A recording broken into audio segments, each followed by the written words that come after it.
Believe it or not, there's a big difference between knowing code and understanding code. You can memorize syntax, recognize patterns, and even follow tutorials perfectly, and still yet you won't have an understanding of what exactly is happening. I want you to think about it like this. Knowing is like memorizing vocabulary words. Understanding is like speaking the actual language. Knowing code is I remember how to write this function.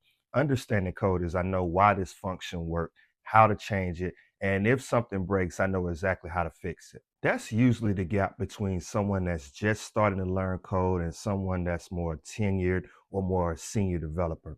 Seniors don't necessarily memorize everything. They understand the mental model and what makes up that code.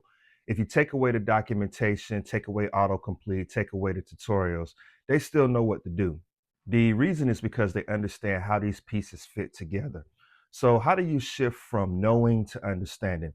It's simple. Every time you write code, you want to ask, why does this work? Would it break? What assumptions am I making? Could I explain this to someone? That's true understanding. Take the time and teach it back to someone. Speak about it out loud. Teach it in public. Once you start thinking like this, your growth is going to accelerate. Let me know in the comments section what exactly you do to understand code so you're not just memorizing or just learning. I love to hear all about it.